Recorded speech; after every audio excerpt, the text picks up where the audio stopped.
Hello and welcome to the EuroWhat, episode number 44 for the week of March 25th, 2019. I'm Mike McComb, and I'm joined today by Ben Smith. Hey, Ben. Hey, Mike. And our special guest, Chris King. Hey, Chris. Hello, Mike. We are a bunch of Americans trying to make sense of the Eurovision Song Contest, and this week we'll be talking about the first third of the first semifinal. How's it going, Chris? I am doing well. It is very exciting to be joining y'all two on the podcast. And by my y'all introduction, I hope that the listeners can tell that I am from a little bit farther south in America than y'all two.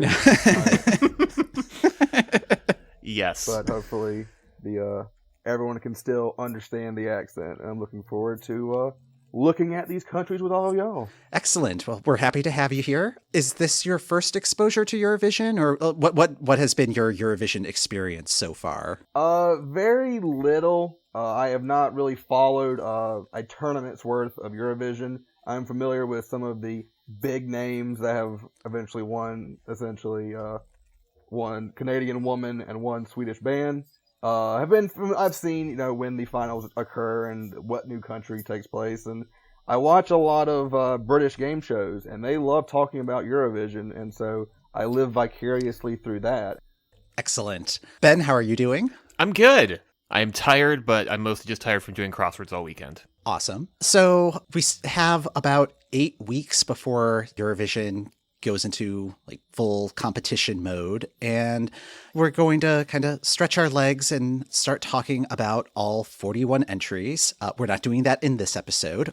We are breaking it out into groups of 6, and for the first semifinal, since we don't have a running order yet, and we're probably not going to get that until probably the first week of April, the way we're going to approach it is we're just taking the first 6 songs alphabetically from the first half of the first semifinal. And that's alphabetically by country. Yes. Alphabetically by country, not by song title or artist. So many ways to alphabetize, Mike. So many ways. I know. And they have other alphabets over there, so there's really no way to figure out how to do things. They really need to get the running order back to the semifinal allocation. It would make my life so much easier. Yes, so today's episode, we're going to be talking about Belarus, Cyprus, Czech Republic, Finland, Hungary, and Montenegro. And the next week, we will finish out the first half and start the second half. They'll probably have the running order, but we're just going to stick with this plan through the first semifinal and probably do the running order for the second semifinal. Ben, do you want to kick us off? I do. So first off, alphabetically is Belarus and Zena with Like It.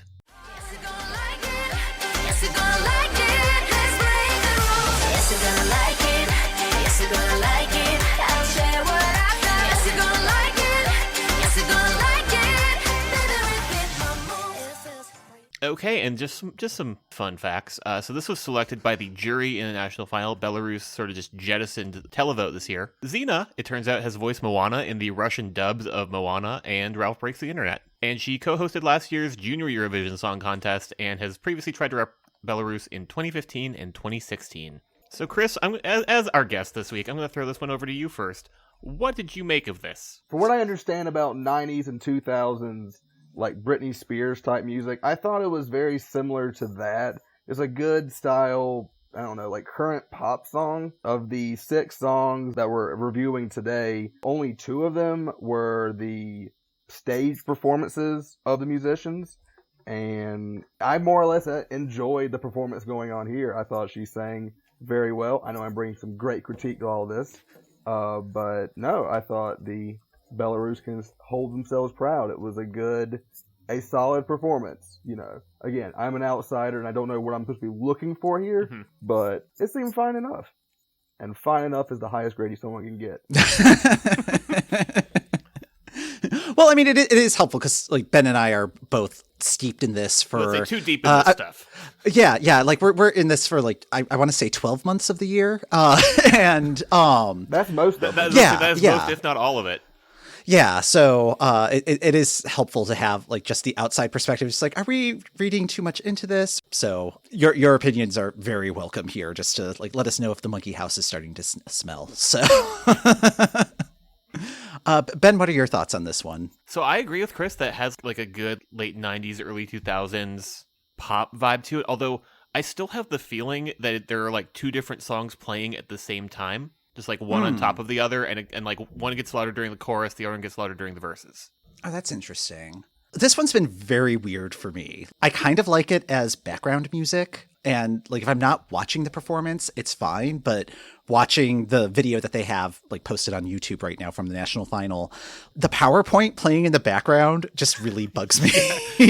Like it's just like the most blah font choice where it's just saying it's like it.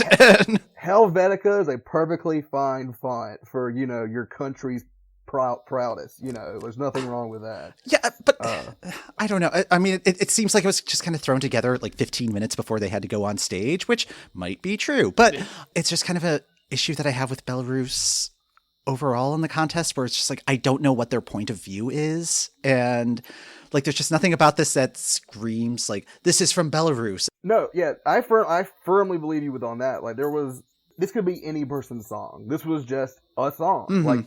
This could be sent to a record company as opposed to this is our country's top song. I mean, I do understand that the Eurovision is supposed to reflect the individual country's take on things. And I have the lyrics up in front of me. And the first couple of lines is, I guess I've forgotten to turn my phone off. I'm outside my comfort zone. A true Belarusian take on the world. And there was nothing here to make it represent Belarus. Classic Belarus. They left their phone on.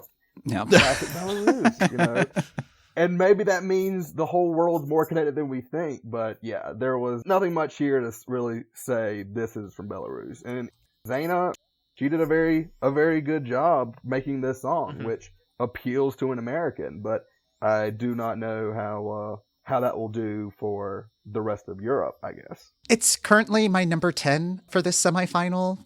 I don't know if I necessarily feel like it's going to qualify, but I see this as being definitely on the bubble just because there is that sort of general appeal to it, even though there's just nothing about it at the moment that is particularly special or standing out. But I could see like the final stage performance of this maybe pushing this up a couple notches.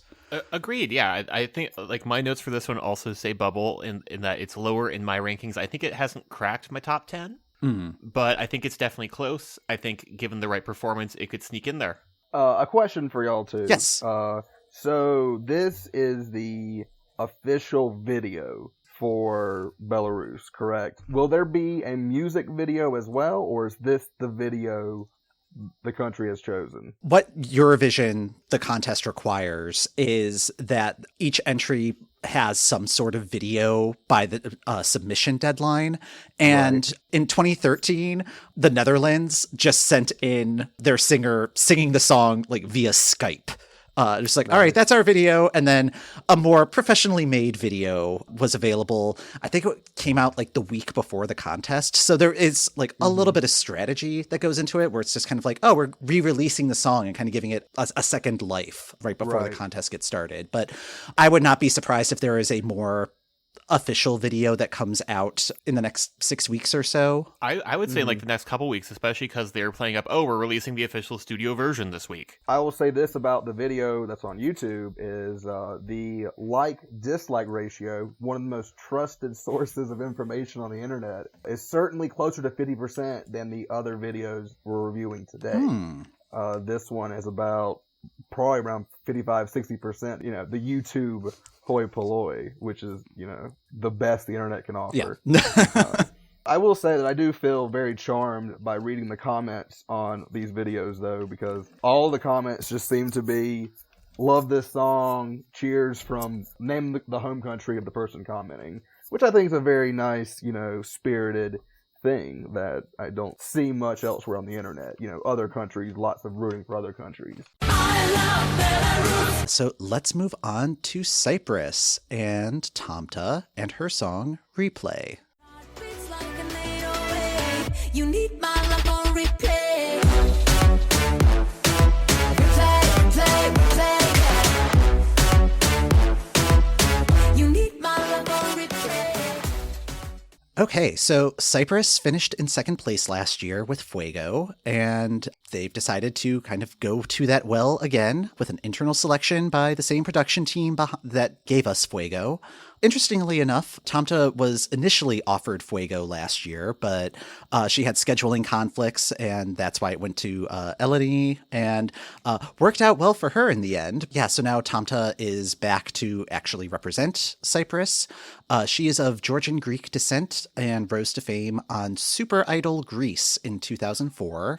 And since then, has had a rather successful music career and has been in mentors on various reality programs like X Factor. This song is currently one of the favorites, at least according to the odds makers. Yeah, Ben, what are your thoughts on this song? I find it like super, super funny that apparently Tamta was offered Fuego first. That's amusing to me. I just like, oh, suddenly my schedule has cleared up now that did well. Now that we're doing well in the Eurovision. Yeah, I can keep March, April, May. Yeah. They really hyped this one up. Like they did sort of the advance. Our song is titled Replay and then disappeared for 2 months. And I think that they overhyped this one because the more time I spend with it, the more I find other songs in the competition that interest me more. And I think part of the problem is that nobody can really copy what won last year. So they're just copying what came in second place, and there's just a bevy of Fuego clones, and this one is probably one of the better of the Fuego clones. But yeah, like it's just there, and it's kind of high. It's like a 6th, 5th, somewhere in my rankings of the semifinal, but like it just does nothing for me.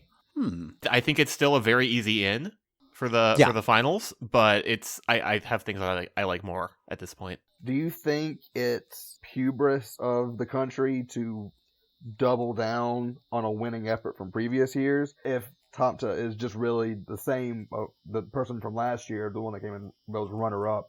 Has that historically worked for anyone? Really trying to have the same mojo and trying to do it again back-to-back years? Huh. That is an excellent question.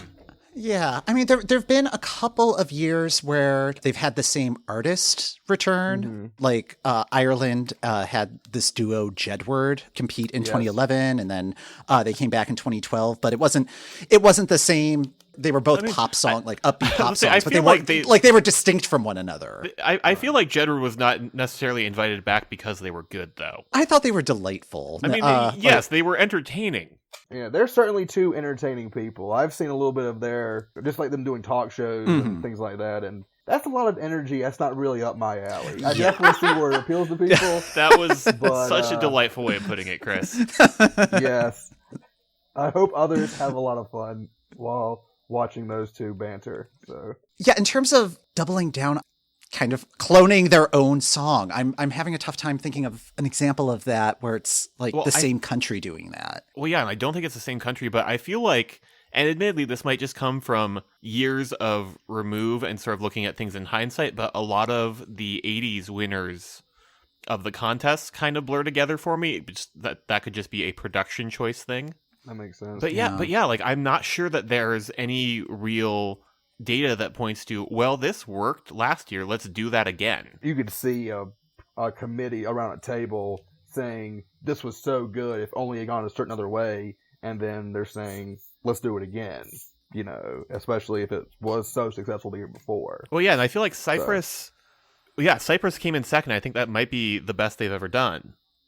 So it makes sense that they go, oh, well, that really, really worked. We should try that again. Yeah, I mean, it's also just weird that it's just like there's so much of the production is what's being duplicated. Like it's not just, it's a different artist this time, but like the songwriting's the same. So much of the vibe is the same. It's the same. And yeah. Like I almost wonder if Cyprus would have had more luck with like sending something different this year and then like either next year or a couple years from now sending Eleni again. Like, are they giving us too much of a thing that we said that we liked? Yeah, that is possible. They're going to keep trying until you like him one of these years, and then boom time, that's the winner. Yeah, it's just, tastes just change so quickly, though, especially with pop music. No, absolutely. Yeah, like that.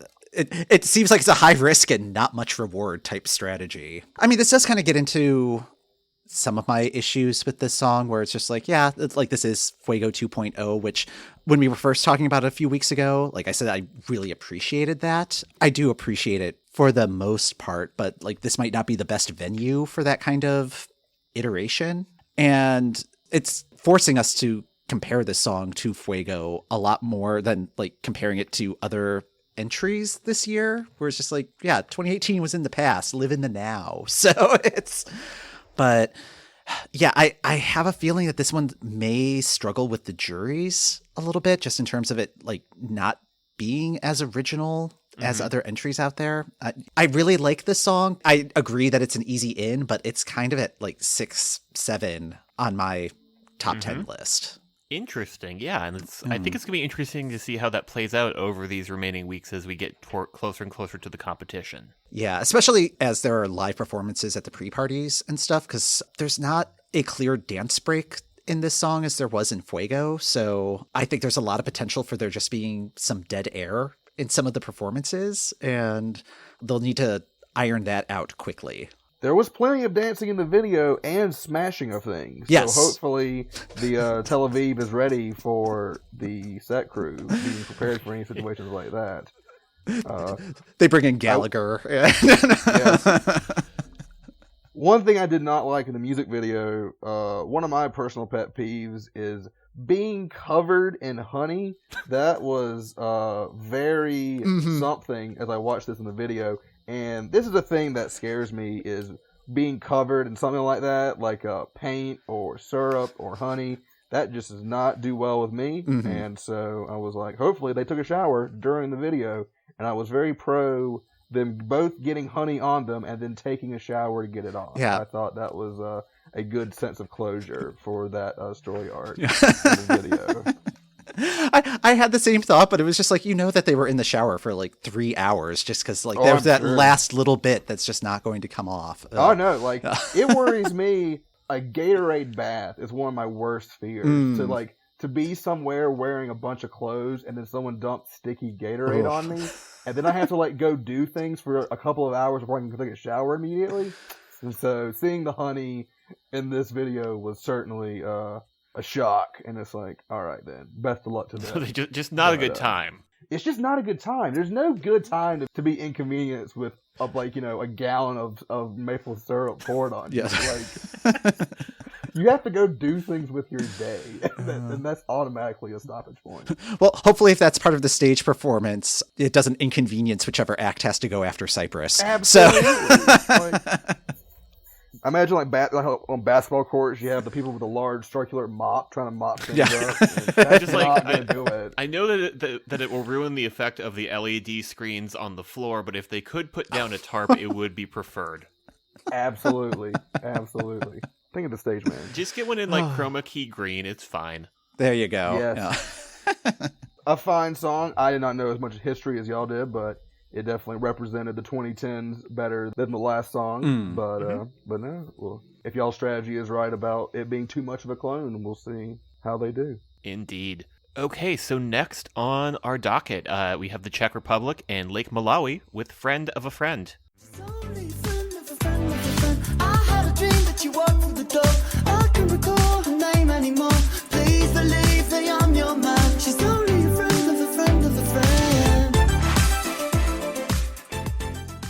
So the Czech Republic, for the second year in a row, did their selection process entirely online, where they released the songs and they released kind of teaser videos, I guess, because it was the full song, but it was sort of like everybody has access to the same general setting, and you are tasked with making a video.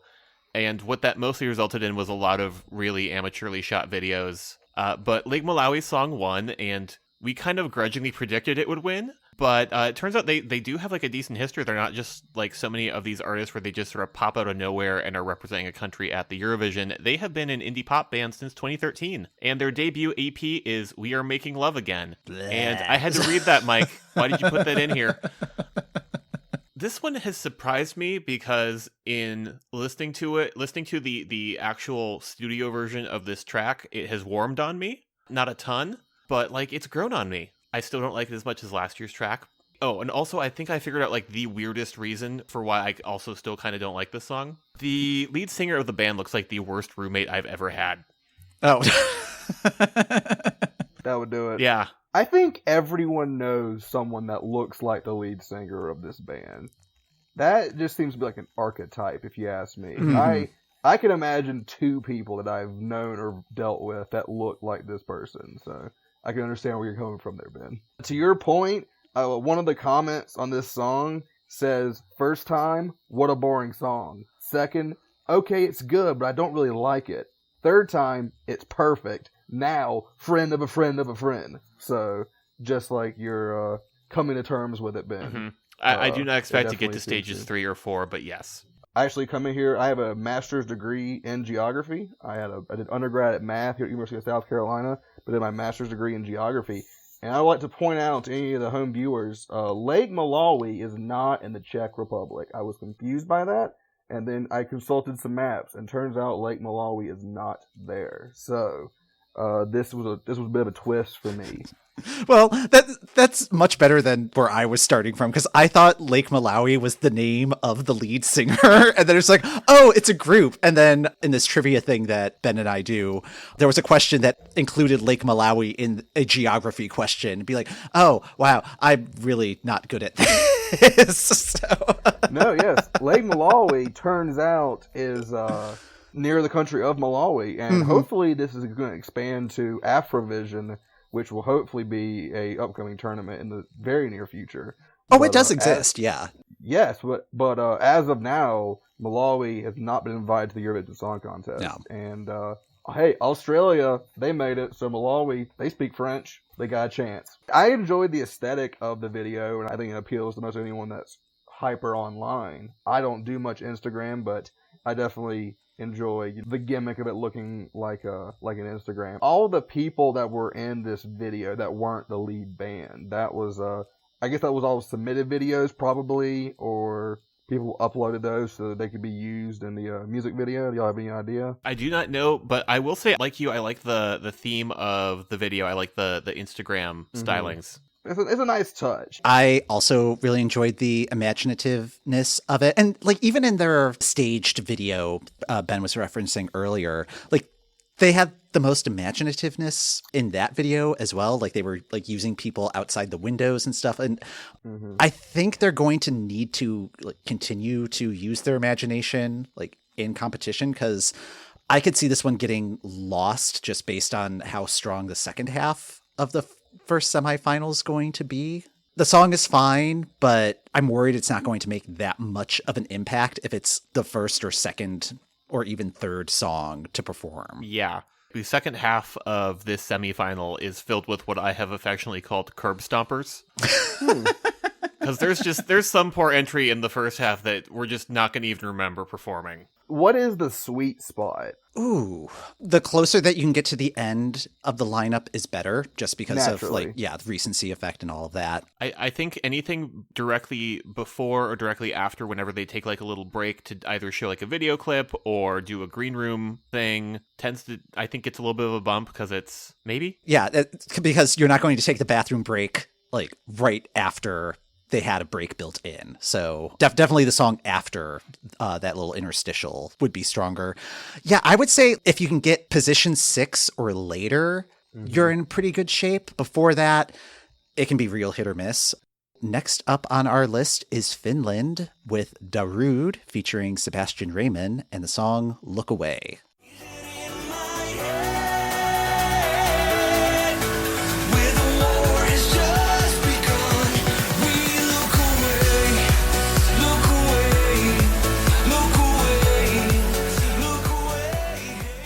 So Finland used the format that they used last year, where they selected their artist internally, and then that artist presented 3 songs, releasing one on Spotify each week over a 3-week period, and then having a national final where the public would vote on which of those 3 songs they wanted to have represent Finland. And yes, it is that Darude from Sandstorm. Sebastian Rejman is a singer, an actor, and TV host from Finland. Pretty significantly known quantity there. What are folks' thoughts on Look Away? I am a big fan of Darude only because of Sandstorm. I am a alumnus of the University of South Carolina, and Darude Sandstorm, besides it being an internet meme, it actually is a rallying cry at our football games and our sporting events. Oh, really? Yes, like it is played over the loudspeakers, and everyone has like rally towels, like basically like, you know, like the Steelers terrible towels, but they're white towels, and you just kind of wave them in the air circularly, and it gets everyone excited. Darude Sandstorm holds a different place in my heart than it would for another internet person, where it's just like a meme, as it were. Mm-hmm. And so I was very excited when Ben told me that Finland has chosen Darude as their person, because it's like, oh, I have heard of that person. So that right there is exciting. The song itself, it's good. It's nice and techno beat, and this is one of 2 songs that were on the playlist that were a stage performance. Mm-hmm.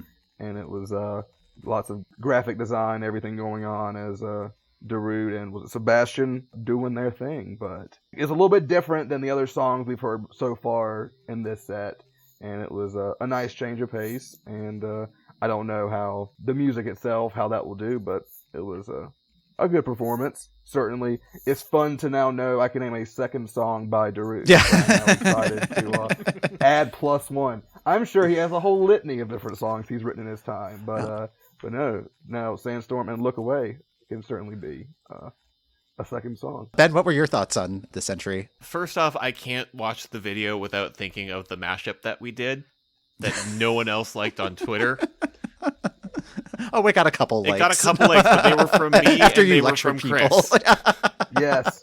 It's an okay song, and I feel like if it was in the other semifinal, it might sneak through. But this one just feels, I don't want to say cannon foddery, but it feels like an easy one that's going to just slip below the top 10 or like just squeak through. So it's very bubbly. I don't know. I still want Darude to shave his terrible soul patch as well.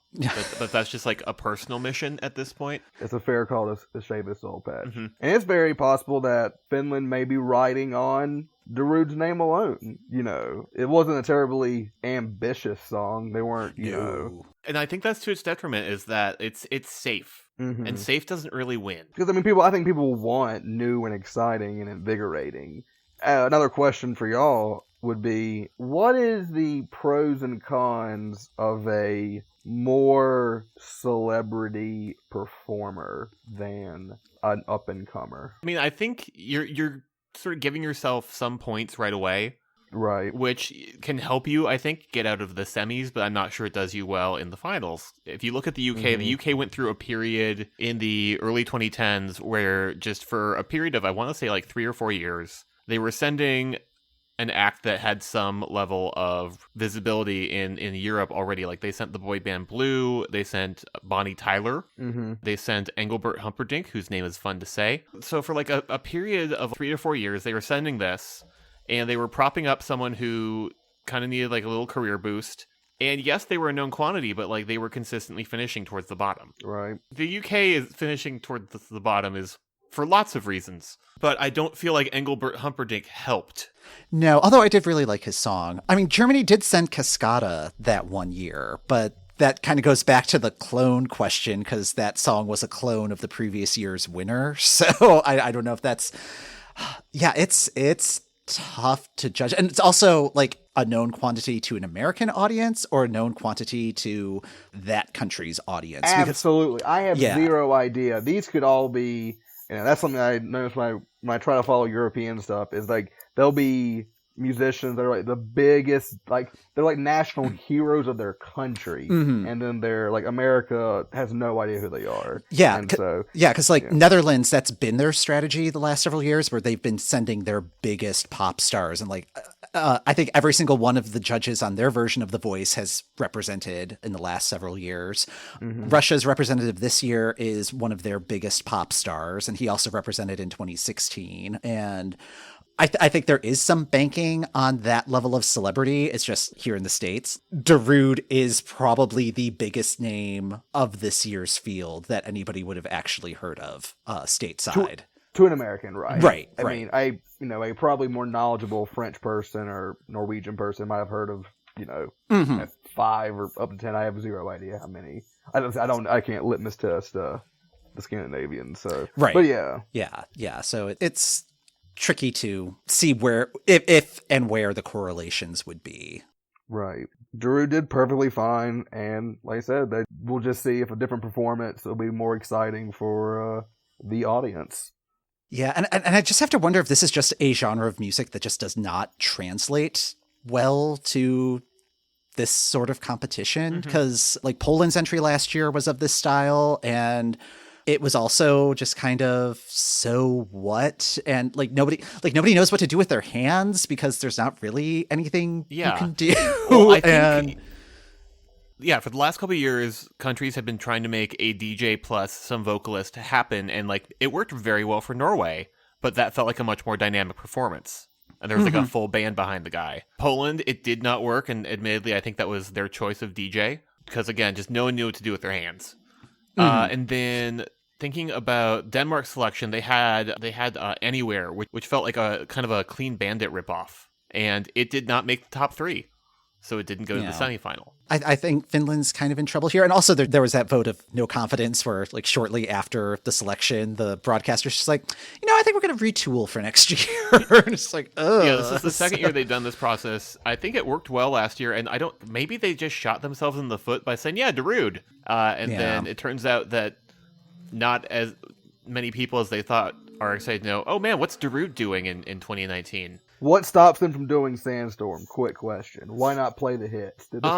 So the song that a country sends cannot have been released before September last year. Yeah, that's I assume you can't go through your catalog and pick your country's greatest performer and then but no. Yeah. That was in jest. I did assume there were rules like that. There are, in fact. I mean, you could totally book Darude as like the interval act, but you can't have him perform Sandstorm in the contest. Moving on, Joci, Pápai, and Azin, Apám.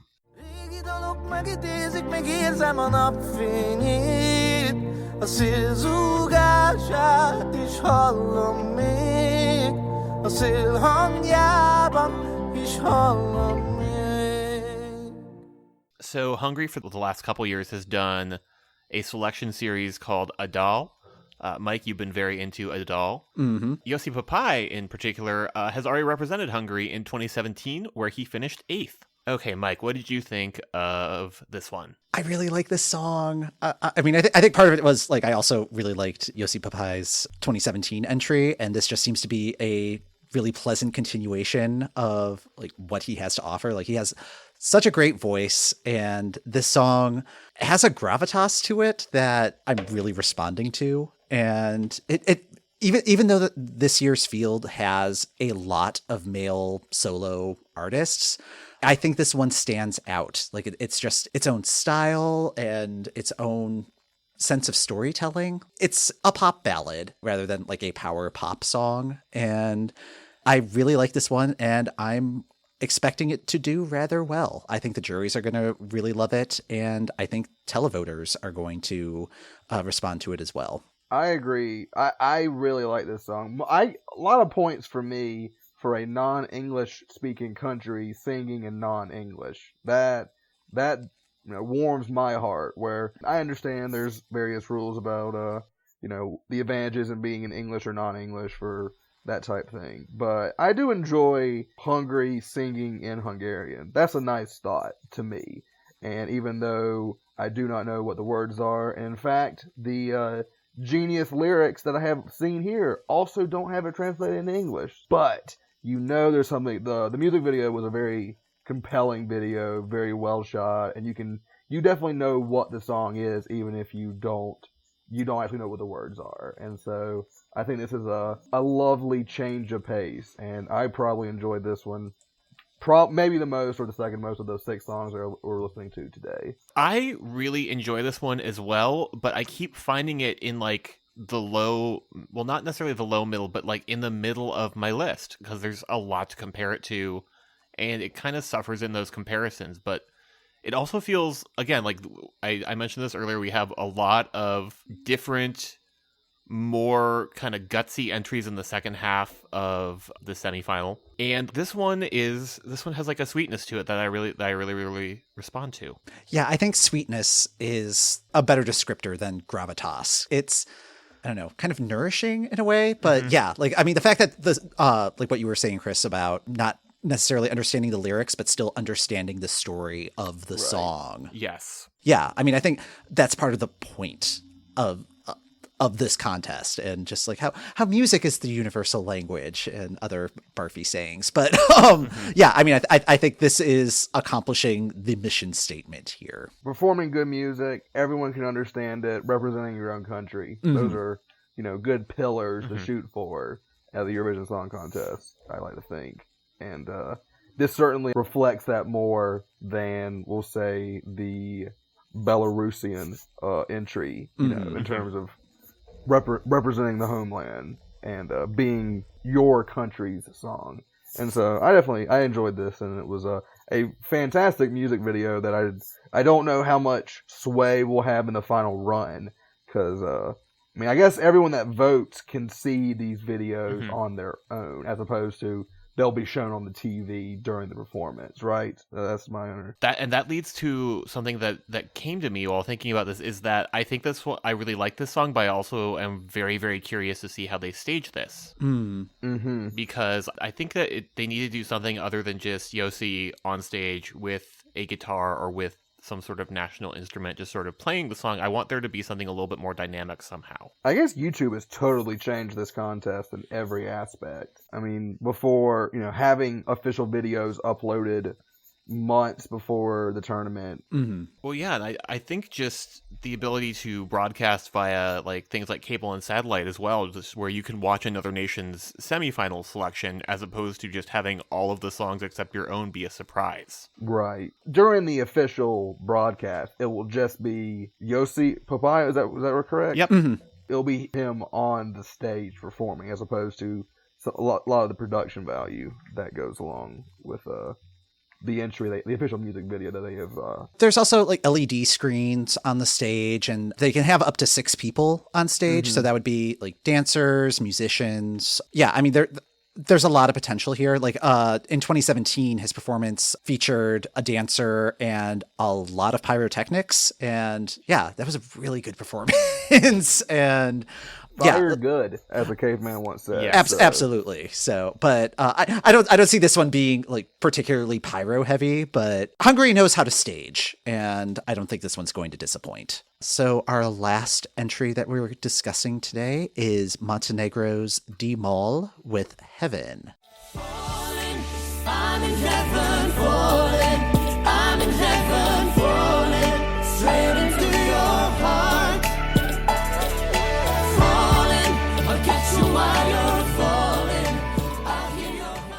So Montenegro did a national final with 5 different entries competing. This is one of 2 that made it to the super final, and then this ended up winning.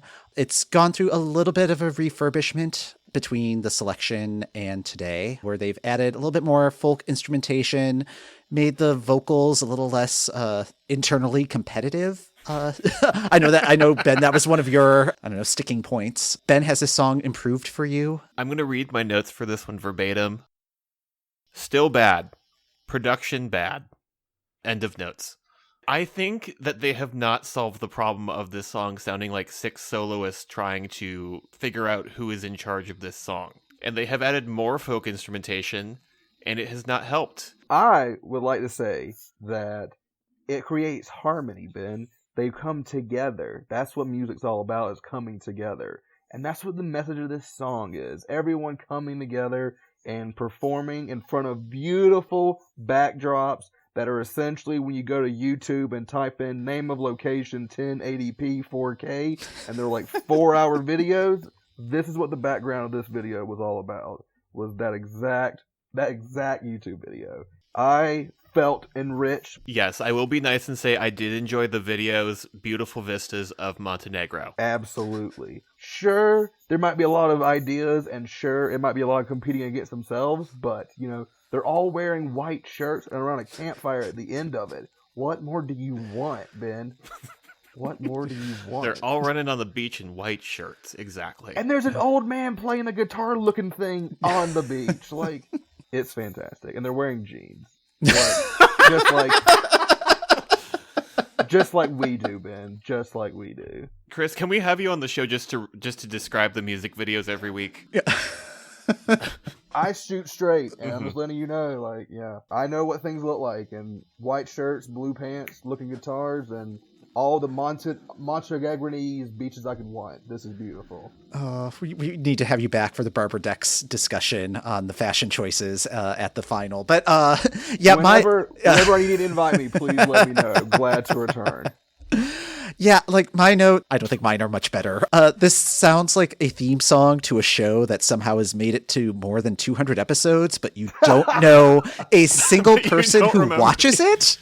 So yeah, it's just like CBS. Yeah, this is like a sitcom on CBS in like the late 90s. Right, exactly. That's so correct. I'm so mad how correct of an answer that is. It's that's exactly right.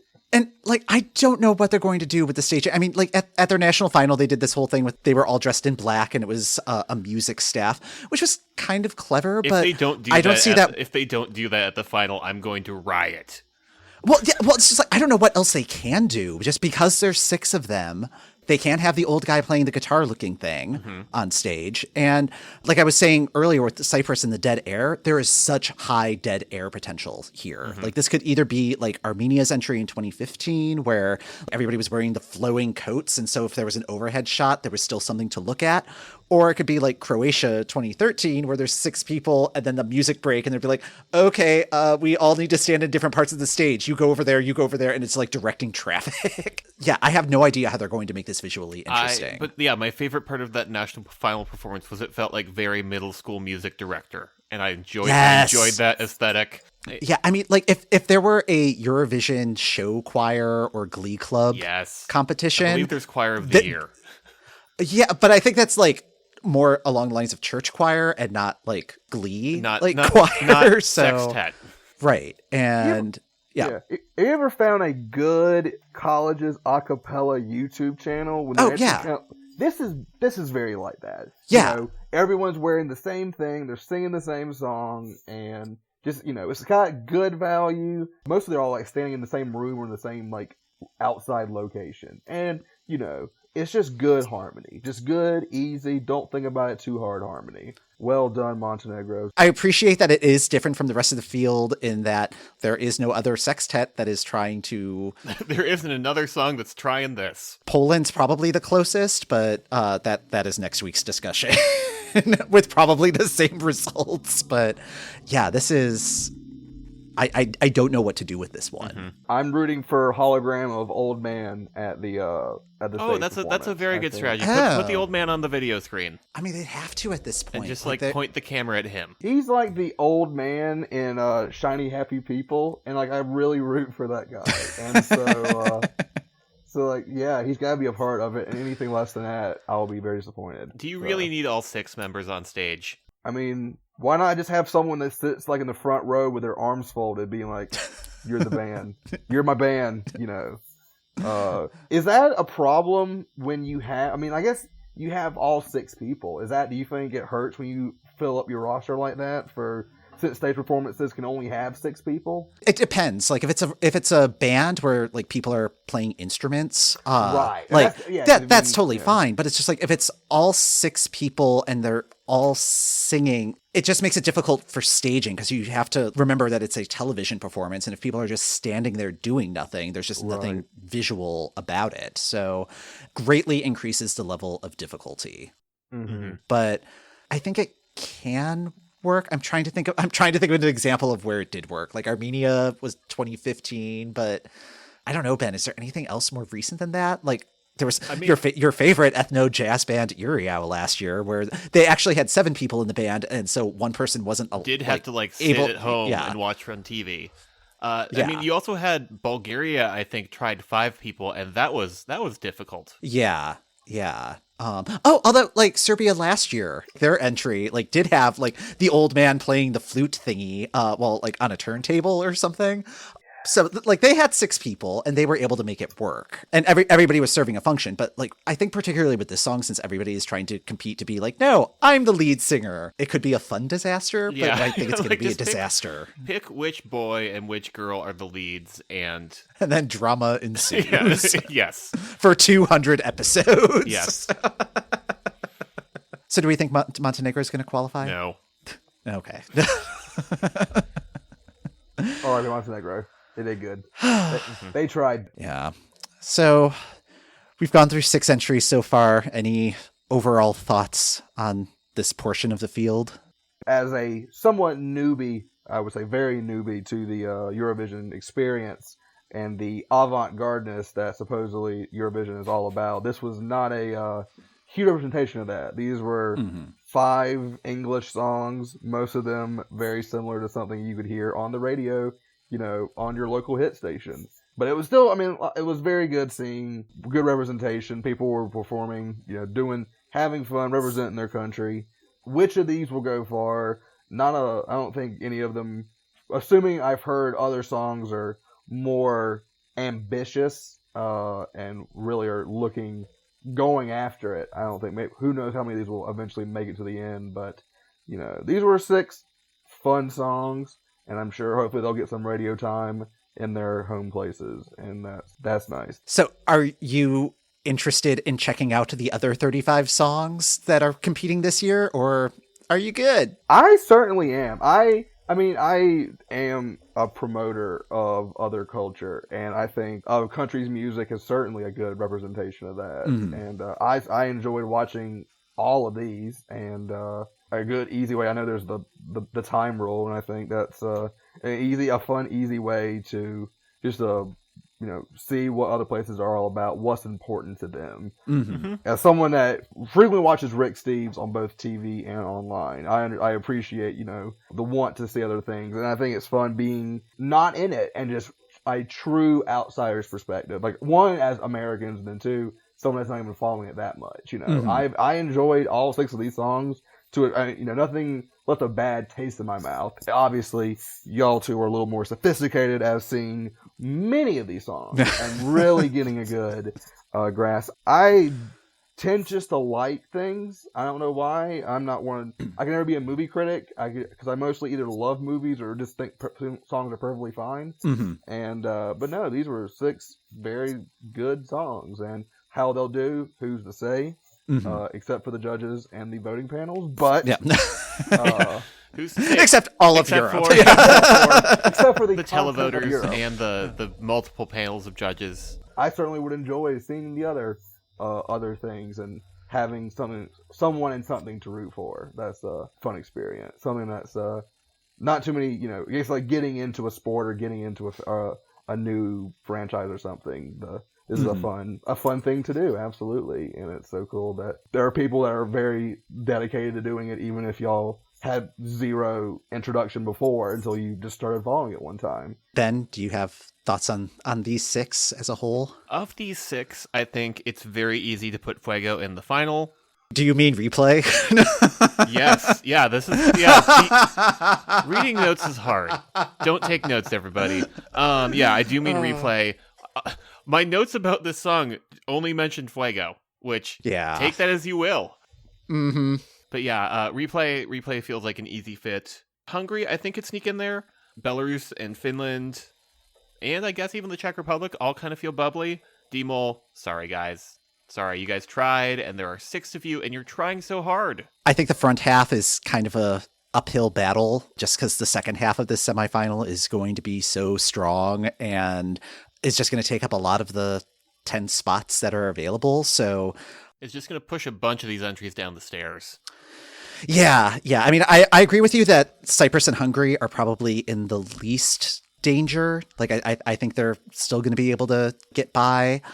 Czech Republic has me nervous. Like, I think of the remaining ones here, It's probably the strongest, but I think it's very much on the bubble, and it's going to depend on where it lands in the running order and how imaginative their stage performance is. Like if they can kind of continue the trajectory that they had with their music video, I think that will help them. But if it's just them as a band on stage, that's not going to work. Belarus, I think there's a lot of work that needs to happen in order for that to make it through, but I think it has a chance. And then, yeah, Finland, I don't know what they can do at this point. And we've already talked about Montenegro. So what can Finland do at this point? Shave Darude's soul patch. I will give the production assistant a gift certificate to the Chuck E. Cheese of their choice for $25 American dollars. That's going to do it for this episode of the Euro What. Thank you for listening. Special thanks to our guest this week, Chris King. Chris, where can folks find you online? The main thing people can find me is that my Twitter is at CKingSC, representing South Carolina once again. And I have a couple of websites I maintain, chriswords.com, which is a crossword website that I run, and 5coursetrivia.com, a food trivia site. So all things word and knowledgeable about this world, that's where you can find me. And it's been a blast joining y'all. Hopefully one of our countries today will go far, but even if they don't, they did their best, Montenegro. So... Well, thank you so much for joining us. The Euro What podcast is hosted by Mike McComb, that's me, and Ben Smith. That's me. You can find us on our website at eurowhat.com and on Twitter, Facebook, and Instagram at EuroWhat. We'd love to hear your questions and comments. You can subscribe to the Euro What on Apple Podcasts, Google Podcasts, Spotify, Stitcher, or the podcast app of your choice. Rating and reviewing the podcast when you subscribe also helps other Eurovision fans find us. We'll be back next week to try to make sense of what's new in Eurovision.